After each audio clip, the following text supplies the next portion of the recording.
What's up, everybody? For those who didn't know, today's gonna be a solemn ass video. You know what I mean? One of my best friends from years back ended up taking their own life, and I've been dealing with a lot. Been in mourning, and I'm trying to move into the transitioning period. My spirituality, what we do, is we cut off our hair because the hair carries our history, our memories, who we are, and when we're in mourning, we shed a piece of ourselves for those we've lost. We can jump right into it, and we can go through this process with me if you're interested in my spirituality and the reasons I'm doing it. I'm going to share some memories with y'all. Let's go ahead and get into this. Overthrow Media, your best place for politics, hip-hop, and life. It's Big Villainous, my revolutionary, dope-ass MC, and international sex symbol. So let's go ahead and just hop right into it. All right. Every day I feel alone, cause I'm on that solo dolo. Truth, I have no home, world is feeling cold.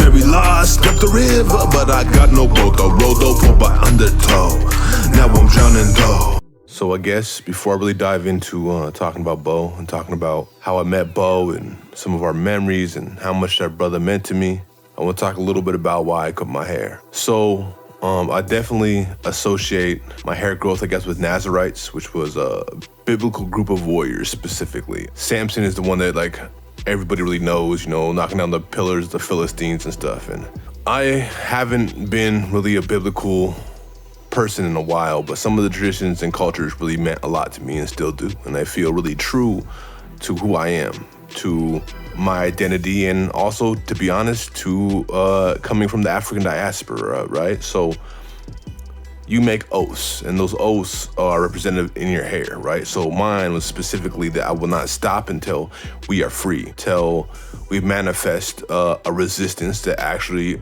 removes the shackles of bondage from us that these governments, specifically the US, but all in general, put upon us that make us suffer.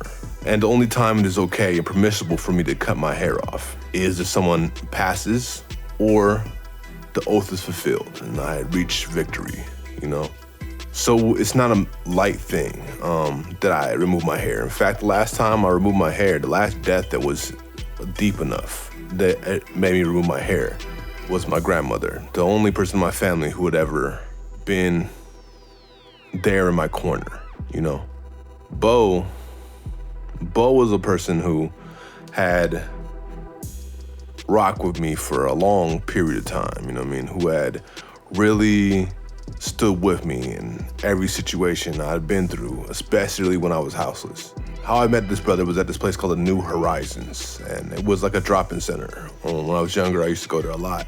He was very adamant about people not touching him, right? He didn't like to be touched by people. He was a severe germaphobe, and I don't know what may have happened in the past or not, He was actually always seemed cool to me, but he very fervently asserted his boundaries, and because he didn't like to shake hands or hug or be touched, period, people used to try him and test him and try to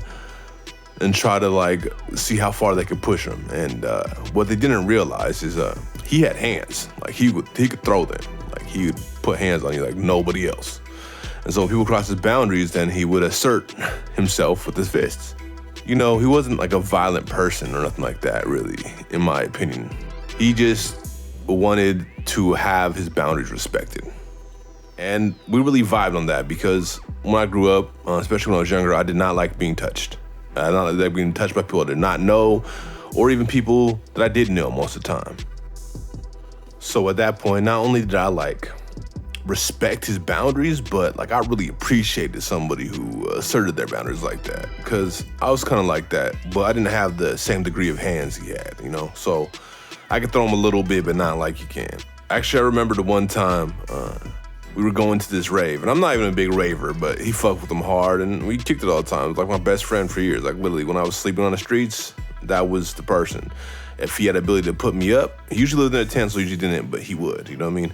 Actually, I remember one time, I'll jump back to the story I was about to tell you, but I remember one time, I had just got out of jail, and he had actually rented me a hotel for a week because I had nowhere to go. And that shit was fire. He was houseless, but he wasn't without resources, because he has some mental health issue. I'm not gonna put his business all out there, but that got him a pretty hefty check. He always wanted to put off that he was somebody who wouldn't look out for people, that he was selfish and that you shouldn't ask him for anything.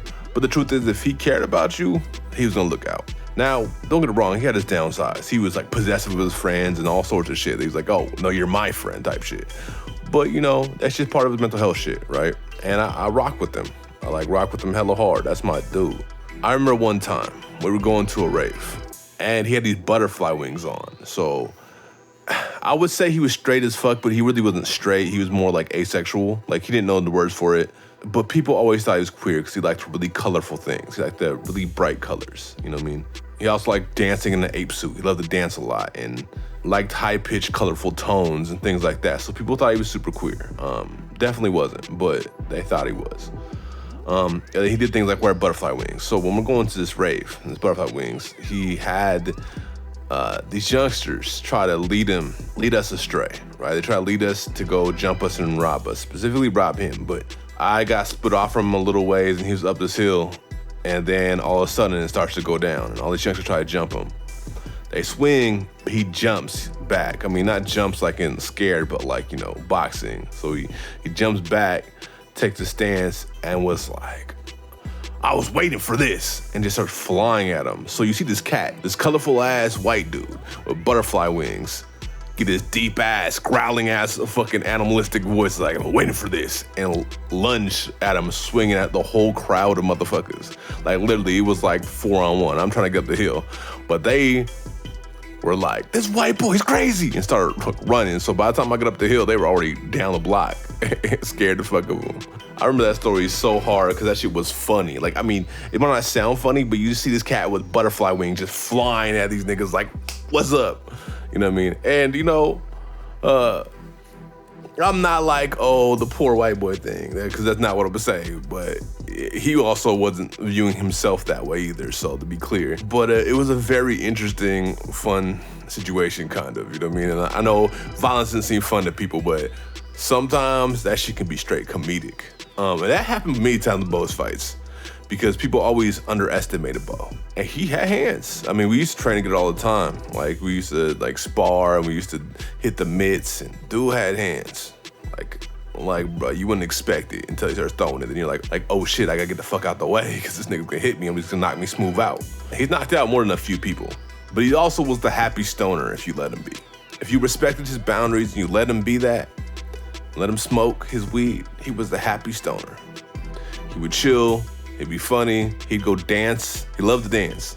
Like, and the thing is, people love to watch him dance. Not just in like sexual, because a lot of women and shit were definitely sexualizing him to be a buck, because people usually compared him to Brad Pitt or Matt Damon or all these like supposed heartthrobs that were like mainstream stars at the time.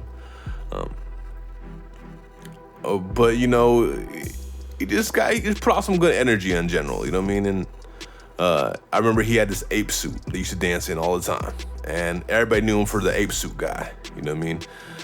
He used to run around, get around guitarists and stuff like that were playing on the corner and like dance, and he'd actually be able to make them make more money because he was in there dancing. They'd make more money, like, oh yeah, I love the gorilla dude too, here, and give more money. It was kind of funny.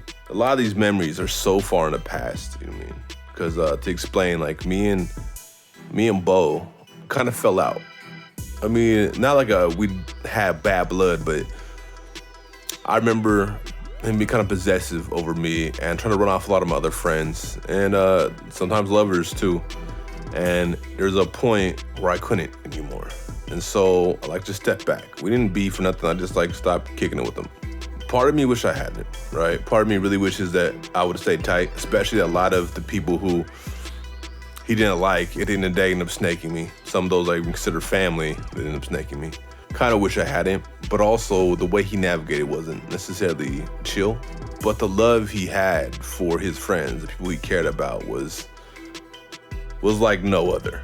And it's not something you generally would expect people to say about them, but it's because they didn't know him good enough. And he would never say it about himself. He would never try to self-grandize. In fact, he tried to say he was a shitty person. That's what he'd do all the time. He didn't want to be seen as a good person. He didn't want to be seen as solid as he is. And we ended up falling away. And then, as y'all know, a couple weeks ago, maybe a month at this point, I found out that he had killed himself. I'm not gonna hit y'all with the details. It's pretty gruesome. And it's pretty sad. There's things I wish I would have been able to see. There's things I wish I would have been able to say. I wish I would have been able to tell him that, bro, stay in this world. You're my brother, fool. No matter how long it's been, we are like family, my guy. He had apparently collected a menagerie of animals and had it in a double-decker bus. I wish I would have been able to see him with his bus. And I'm really surprised it didn't bring him enough happiness to keep going forward. I think he had a lot of self-hate for himself. That's real. I wish he would have seen how much of a dope, good person he was, though, too. But within a society that makes it extremely hard for people to see that. All right, y'all. Thanks for mourning with me. I'm gonna get off this. And Bo, I miss you. Rest in power, my nigga. For real. I'm out. Walking through the crease and the cracks of the streets, struggling for some food and a bed to sleep, while trying to cause overthrow. I'm feeling weak.